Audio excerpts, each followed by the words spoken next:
જૂનાગઢ જિલ્લાના મેંદરડા તાલુકાના ડેડકીયાળ ગામના પ્રગતિશીલ ખેડૂત નાગજીભાઈ બોદરા તેમની પોતાની બાગાયત ખેતીની સાથે સાથે અવનવા સંશોધન કરી ખેડૂતોને બમણી આવક કઈ રીતે મળે અને લોકોને સસ્તીને સારી વેરાયટી ઉપલબ્ધ થાય તેવા ઉમદા હેતુથી જગદંબા નર્સરી નામથી એક આંબાઓની વિવિધ વેરાયટીની સરકાર માન્ય સબસિડી વાળી કલમો તૈયાર કરીને ખેડૂતોને આપે છે। એમની જમ્બો કેસર કેરીની કલમ તેમજ રોગ પ્રતિકાર શક્તિ ધરાવતી સોનપરી કેસર કેરીનું ઉત્પાદન મળી શકે તેવી કલમો તૈયાર કરીને સૌરાષ્ટ્રના ખેડૂતો બાગાયતી પાકો તરફ વળે, સાથે સાથે पर्यावरणના ફાયદાઓ પણ મળી શકે।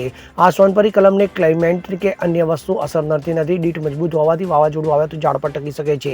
25 થી 35 દિવસની સ્ટોરેજ કેપેસિટી ધરાવે છે અને ઓછા ખર્ચમાં ઉત્પાદન પણ આપે છે તેવી અનેક જાતની ફળાઉ કલમો તૈયાર કરવામાં આવે છે। તેમના જગદંબા નર્સરી ફાર્મમાં 80 પ્રકારની વિવિધ જાતોની કેરીની આંબાની કલમો ખાતરીબંધ તૈયાર કરવામાં આવે છે તો ગુજરાત અને અન્ય બહારના રાજ્યોમાં પણ તેમની કલમો સપ્લાય થાય છે।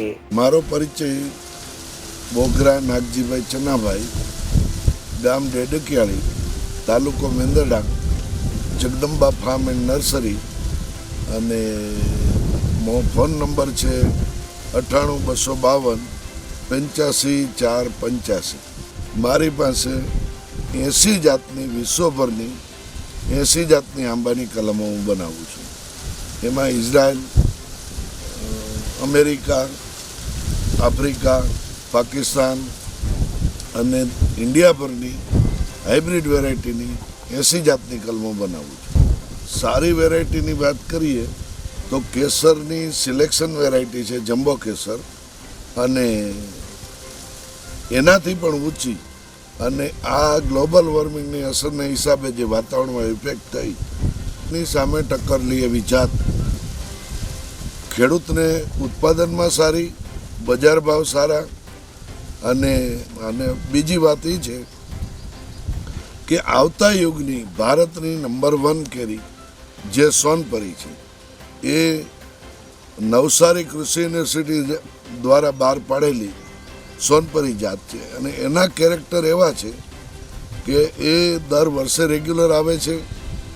પછી એમાં સોનમાખ એટલે ફ્રૂટ ફ્લાય નથી આવતી, ડીટે મજબૂત છે એટલે વાવાઝોડો પવન સામે ટકી શકે છે। પછી એનો બજાર ભાવ ડબલ મળે છે, એ પાક્યા પછી 20 દિવસ સુધી ટકે છે અને એમાં ચાંદી પડતી નથી, એટલે બધી રીતે સુટેબલ અને ખેડૂતને માટે સારી, ખાવા માટે સારી, એક્સપોર્ટ માટે સારી એવી સોનપરી જાતની કલમો મારી પાસે 4000 કલમોનો ખાલી મધર પ્લાન્ટ છે અને લાખો કલમો હું એની બનાવું છું। પણ ખેડૂતોને ભલામણ કરું છું કે સોનપરી જાત વાવે અને આવતા યુગમાં ખૂબ સુખી થાય। તમે અહીંયા મારે ત્યાં ફ્રૂટ સેટિંગ જોયું, એના કારણોમાં એ છે કે અધર વેરાયટીનો મેલ, આંબામાં મેલ અને ફિમેલ બે ફૂલો હોય છે, તો અધર વેરાયટી મિક્સમાં 3% વાવવાથી લાઈફ ટાઈમ બગીચાનું 13% ઉત્પાદન વધી જાય અને ગમે એવી ક્લાઇમેટ ચેન્જની અસર હોય તો પણ ફ્રૂટ સેટિંગ થાય અને સારું ખેડૂતને ઉત્પાદન મળે, કોઈ દિવસ બગીચો નિષ્ફળ ન જાય। એટલે 3% અન્ય વેરાયટી વાવવી જોઈએ એવી મારી અંગત અનુભવ છે અને રિલાયન્સના ડૉક્ટર ગુંજાટેનું પણ એ કહેવાનું છે અને હું રિલાયન્સનો ઓલ ઇન્ડિયાનો મેંગો પ્લાન્ટનો સપ્લાયર પણ છું, એટલે મારા અનુભવે આ સિદ્ધ થયું છે અને હું બધા ખેડૂત મિત્રોને આની ભલામણ કરું। અનિરુદ્ધસિંહ બાબરિયા સાથે CN24 ન્યૂઝ, કેશોદ।